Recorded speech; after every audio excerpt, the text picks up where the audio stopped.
University మంచి భవిష్యత్తు కోసం తెలుగు విద్యార్థులు ఇష్టపడే యూనివర్సిటీ. కాల్ 9059052378 9059052379. కానీ సార్ నిజానికి ఆ రోజుల్లో రెండో పెళ్లి జరగడం చాలా సర్వసాధారణంగా మనకి. ఇప్పుడు ఉదాహరణకి కృష్ణ గారు విజయ నిర్మల్ గారు పెళ్లి చేసుకున్నారు, ధర్మేంద్ర గారు పెళ్లి చేసుకున్నారు. అంటే భార్య ఉండగానే ఆ ప్రేమ ఒకటి కలిగి అది అవన్నీ కామన్స్. కానీ మీకు మైండ్లో ఎలా ఉండేది? అసలు ఆలోచన ఎప్పుడు రాలేదా? అసలు అలాంటి నేను సినిమా ఫ్యామిలీ షిఫ్ట్ చేద్దాం అనుకున్నప్పుడు నేను మొట్టమొదటి మీరు అడిగారు ఇందాక ఏదో అన్ని రకాల ఈ ప్రలోభాలకి స్థానమైన ఈ రంగంలోకి వచ్చారు కదా, ఎలా ఉన్నారు అని అడిగారు. దానికి సమాధానం ఇప్పుడు చెప్తున్నాను. నేను ఇండస్ట్రీకి వచ్చేటప్పుడు నేను ఫ్యామిలీ పిల్లల్ని తీసుకొని వచ్చేటప్పుడు నేను ఒకటే నిర్ణయం నాకు నేనే చేసుకున్నాను, సెల్ఫ్ ఇంపోజ్ చేసుకున్నాను అనమాట.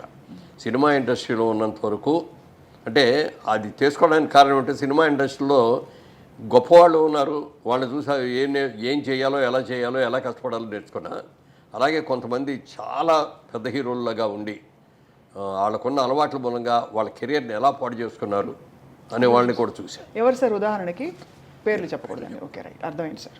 అందుకని నాకు నేనే కొన్ని రూల్స్ ఇంపోజ్ చేసుకున్నా. సినిమా ఇండస్ట్రీలో ఉన్నంత వరకు జోదం ఆడకూడదు, పేకాట ఆడకూడదు, డ్రింక్ చేయకూడదు, వ్యభిచారం చేయకూడదు, ఎవరితో ఆడాలతో లింక్ పెట్టుకోకూడదు. చాలా అది పెట్టుకొని మీరు చెప్తే నెంబర్ 40 ఏళ్ళు కంటిన్యూ చేసుకోవాలి. ఏ రోజున ఎక్కడ కూడా తాగటం కానీ పేకాటం కానీ రేసులకు వెళ్ళటం కానీ అమ్మాయిలతో తిరగటం కానీ ఏమి చాలా ప్రలోభాలు పెట్టిన వాళ్ళు ఉన్నారు, అవన్నీ చెప్పను. అయినా సరే అంటే ప్రలోభాలు అంటే ఎలా పెట్టారు?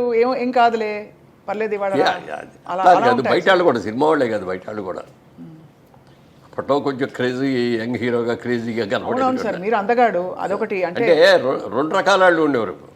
ఇదిగో ఇలాంటి అన్నయ్య ఉంటే బాగుంటుంది అనుకునే వాళ్ళు ఉన్నారు, ఇలాంటి మొగుడు ఉంటే బాగుండేవాళ్ళు అనుకున్నారు, ఇలాంటి తండ్రి ఉంటే బాగుండేవాళ్ళు అనుకున్నారు. అట్లా అనుకున్నారు తప్ప ఇంకా వేరేగా అనుకున్నారు. ఎప్పుడు సార్ ఒక డీసెంట్ నమ్మకం కలుగుతుంది ఈయన మీద అని అనుకునే వ్యక్తిని చూసినప్పుడు ఏ ఆడపిల్లైనా పెళ్ళైనా కాకపోయినా ఆ ఆలోచన రావడం సహజం. అదే సహజం, ఎందుకంటే ఈయన నమ్మచ్చు అనే ఫీలింగ్ వస్తుంది, భరోసా ఉంది ఈయన వల్ల అని. సో అలా మీరు చాలా మంది మనసుపడి ఉంటారు. మీరు పడకపోవడం గొప్ప కాదా అని కాదు కదా సార్, కానీ మీరు ఆ నిగ్రహం పెట్టుకోవడం అనేది చాలా గొప్ప. చాలా కష్టం కూడా. ఎందుకంటే అంత కావటానికి కారణం నేను ఇండస్ట్రీకి వచ్చినప్పటికీ నాకు పెళ్ళి 2 పిల్లలు ఉన్నారు. రేపు ఏదైనా నేను చేసిన తప్పుల మూలంగా నేను దెబ్బతినిపోతే నా భార్య రేపు నన్ను చూసి ఇదిగో ఇన్ని పెళ్లి చేసుకోవటం మూలంగా నేను ఇలా అయిపోయాను అని అనకూడదు. అలాగే నా పిల్లలు వీళ్ళకి పుట్టడం మూలంగా మా కర్మ, మేము ఇక్కడ వీళ్ళ కడుపులు పుట్టామేమో ఇంత చెడ్డ పేరు వచ్చిందో అని మా పిల్లలు అనకూడదు. ఎప్పుడైనా నన్ను చూసి నా భార్య అయినా నా పిల్లలైనా నా బంధువులైనా నా ఆత్మీయులైనా గర్వపడే రీతిలో నేను ఉండాలి తప్ప నేను చూసుకొని అసహించుకునే రీతిలో ఉండకూడదు అనేది చాలా స్ట్రిక్ట్ అంటే చాలా స్ట్రిక్ట్. 40 ఏళ్ళ తర్వాత అందుకే ఎందుకన్నానంటే 40 ఏళ్ళు ఉన్నాను ఊరికి. సరదాగా నాగేశ్వరరావు గారు బాగా ఫ్రెండ్లీగా ఉంటారు. ఆయన అంటే నాకు చాలా ఆత్మీయం. ఐఎమ్ నిజంగా చెప్పండి, నేను నాగేశ్వరరావు గారి ఫ్యాన్ని. ఎన్నో సినిమాలు ఆయనతో కలిపి చేశాను. ఆయన ఒకరోజు అడిగారు సరదాగా, మురళి సాయంత్రం పూట నువ్వేం తీసుకుంటావు అన్నారు. నేను తీసుకోనండి అన్న. అదేమిటయా బాగా నిద్ర పడుతుందా అన్నాడు. శుభ్రంగా పడుకుంటాను, నీళ్ళు పడుకోగానే నిద్ర వచ్చేస్తాడు. కాదు 60 ఏళ్ళు దాటిన తర్వాత అప్పటికి క్యారెక్టర్ రోల్స్ వేస్తాను. హీరోలు అయిపోయి క్యారెక్టర్ రోల్స్లో ఉన్నప్పుడు అడిగాను అనమాట. 60 ఇయర్స్ దాటిన తర్వాత కొంచెం ఏదో ఒకటి తీసుకుంటూ ఉండాలి. రోల్స్ అయిన కూడా కొంచెం వీక్ అయ్యి ఉంటాయి, వాటిని యాక్టివైజ్ చేయాలి అంటే ఏదైనా ఒక మంచి డ్రింక్. మామూలుగా సారా కొట్టడం, ఇయ్య కొట్టేసి తాగేసి వాగటం, కింద పడిపోవటాలు, రోడ్ల మీద పడిపోవటాలు ఇట్లా కాదు. నన్ను ఒక మెడిసిన్ లాగా ఒక వైన్ కానీ లేకపోతే మంచి బ్రాండీ వస్తుంది ఫారెన్ నుంచి మంచి, అలాంటివి తీసుకొని 1 పెగ్గు లేకపోతే 2 పెగ్గు అంతే, అంతకుమించి తాగకూడదు అన్నాడు. అని ట్రై చేయన్నారు. అంటే ఇంత పెద్ద ఆయన చెప్పారు, అనుభవంతో చెప్పాడు. ఆయనకున్న అనుభవాలు ఎన్నో ఉన్నాయి. వైన్ దాగి చూద్దాంలే అని చెప్పాను. అందుకని వైన్ బాటిల్ కొనుక్కొని తెప్పించుకొని ఇంట్లో కూర్చొని ఇంటికి వచ్చినప్పుడు ఆ రోజున షూటింగ్లో అది 9 అయిపోయేది. లేకపోతే బయటకు వెళ్ళినా ఇట్లా 9 ఈజీగా అయ్యేది. ఇంటికి వచ్చేప్పుడు స్నానం చేసి అప్పుడు డ్రింక్ తీసుకోవటం మొదలుపెట్టి ఆ డ్రింక్ అయ్యి భోంచేద్దాం అనేవాడు 12 అవుతుంది. అప్పుడు దాకా మా ఆవిడ అక్కడే కూర్చుంటుంది తప్ప పడుకోదెళ్ళి. తన భోజనం తన స్వహస్తాలతో భోజనం పెట్టడం ఎప్పుడూ లేదు. పెళ్ళైన మొదటి రోజు నుంచి ఈ రోజు వరకు కూడా తనే వడ్డిస్తుంది.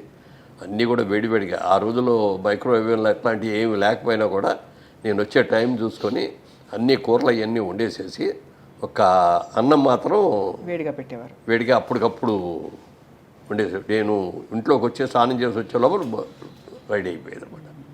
అట్లా ఆ రోజు నుంచి ఈ రోజుగా వేడిగా తింటమే అలవాటు ఏదైనా సరే. Such a dedicated wife sir నిజంగా. అండ్ ఎంత నమ్మకంగా మిమ్మల్ని మీ వెంటే ఉండి మిమ్మల్ని నమ్మకంతో అంటే ఇండస్ట్రీలో ప్రోత్సహించడం అంటే సార్ వైఫ్ సపోర్ట్ లేండే మనకు అన్ని రంగాల్లో పార్ట్నర్ సపోర్ట్ ఉండాలి. నువ్వు ఎంత సంపాదించినా ఎంత కీర్తి ప్రతిష్ట ఇంటికి వచ్చేటప్పటికి హ్యాపీగా లేకపోతే ఎంతకంటే దరిద్రం ఇంకోటి ఉండదు. ఎన్నో ఈ ఫ్యామిలీస్లో చూశాను నేను ఇట్లాంటివి కూడా. అది వాళ్ళ తప్ప వీళ్ళ తప్ప అనేది పక్కన పెడితే అనుకూలమైన భార్య రాక అనుకూలమైన పిల్లలు లేకపోతే ఆ కుటుంబం ఎంత సంపాదించినా ఎంత పేరు ఉన్నా కూడా వేస్ట్. అవును సార్.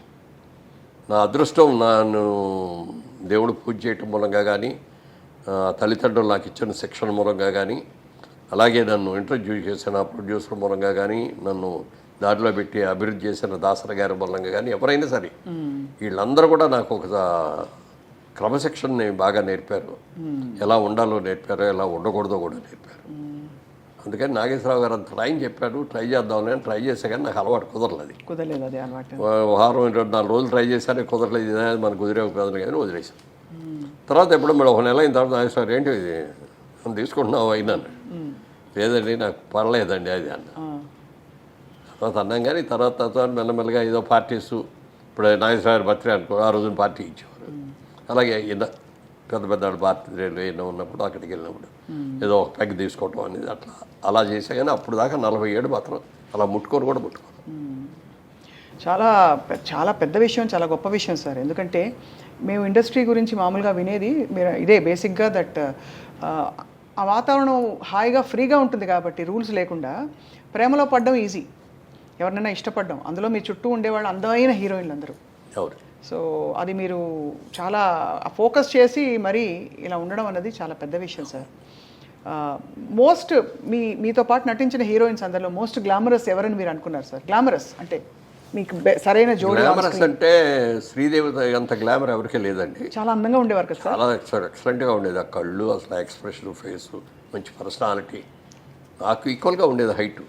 అమ్మాయి కూడా 5'7" 5'8" ఉండి ఉంటుంది. నేను 5'8.5". అమ్మాయి కూడా దగ్గర 7.5 8 ఉండి ఉంటుంది. Personality, behaviour, wonderful behaviour. ఎప్పుడు ఒక తప్పుగా మాట్లాడటం నాకు కానీ ఏదైనా చిరిపి పనులు చేయటం కానీ అట్లాంటిది ఏమి ఉండేది కాదు. ఆ తర్వాత అంత అందగత్తె ఎవరు అంటే దీప గారు కూడా చాలా అసలు ఎంత అందంగా ఉండేది. కాకపోతే ఏంటంటే వాళ్ళ అమ్మ ఎప్పుడు పక్కన బ్యాగ్ పెట్టుకొని బ్యాగ్లో అన్ని బిస్కెట్లు, ఈ చీడిదిళ్ళు, బాదం పప్పులు ఇవన్నీ తెచ్చిపెట్టి షార్ట్ చేసి రాగానే పెట్టేస్తా ఉండేది. అంటే ఆ అమ్మాయి బాగా ఎర్లీ ఏజ్లో వచ్చింది. ఏదైనా అంటే ఎవరిని అడిగితే 16 years 3 months బాబు అనేది. అలా వీటి పాపం చిన్నది కదా కష్టపడుతుంది అని చెప్పి పెట్టేది. ఆ పెట్టడం మూలంగా కానీ లేకపోతే అమ్మాయికి ఏదో ముందే ఆర్టిస్ట్ చేయాలనే ఆలోచన ఉండి కొంచెం స్టెరాయిడ్స్ ఏదో ఇచ్చి ఇది కూడా చేశారని అంటారు. ఎంతవరకు దాని మూలంగా కానీ అమ్మాయికి బాగా బాడీ వచ్చేసింది తర్వాత. లేకపోతే చాలా అద్భుతమైన యాక్టర్ అయ్యాడు. జయసుధ గారు ఇట్స్ ఏ ఫ్యామిలీ లేడీ. అదే ఇక అందులో సినిమా యాక్టర్ లాగా ఉండదు. ఆవిడతో నటిస్తా అంటే రియల్ క్యారెక్టర్తో నటిస్తాం అనే ఫీలింగ్ వస్తుంది తప్ప సినిమా యాక్టర్ లాగా ఆవిడ నటించడం కూడా అలాగే చేస్తుంది.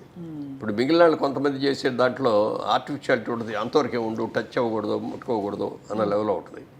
అవన్నీ ఉండేవి సార్ ఆంక్షలు.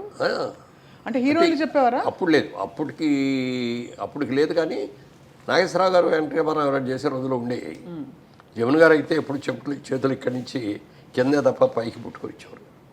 ఇట్లా ఈ కూడా పట్టుకొచ్చేవారు. ఓహో, అంత ఇదిగా ఉండేది. అది ఎన్ని లేకపోయినా కూడా ఎంతైనా కొంచెం దూరంగానే ఉండేవారు. ఇట్లా అప్పుడు ఈ ముద్దులు గిద్దులు ఈ గొడవలు ఏమీ లేవు కదా. అవునవునవును. ఎంతవరకు దగ్గర ఉన్నాలో అంతవరకే ఉండేవారు. ఆ క్లోజ్ చేస్తారు. ఈ అమ్మాయి వచ్చేటప్పటికంటే భార్య అంటే భార్యలాగానే ఉండేది. అంత ఇప్పుడు నేను చేసిన సినిమాల్లో కూడా హయ్యెస్ట్ సినిమాలు చేసింది ఆవిడతోటి. మా సినిమా ప్రొడక్షన్లో కూడా ఆవిడ చాలా సినిమాలు చేసింది. Very cooperative artist.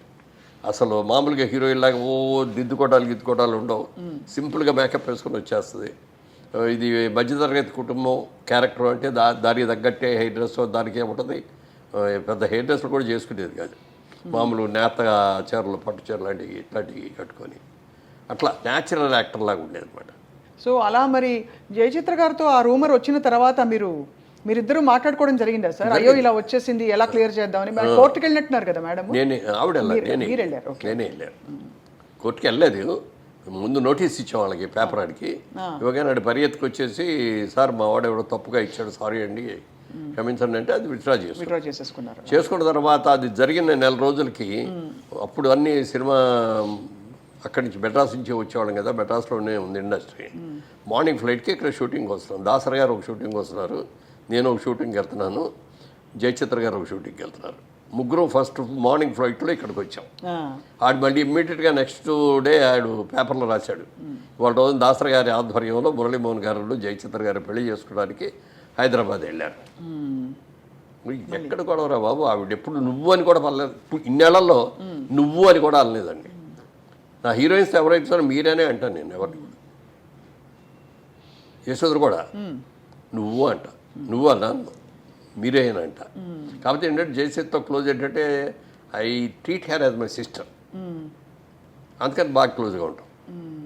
అప్పుడప్పుడు నువ్వు అనుకోవచ్చేమో, కానీ మిగిలిన వాళ్ళు ఎవరితో కూడా నువ్వు అనే మాట అన్నాను నేను.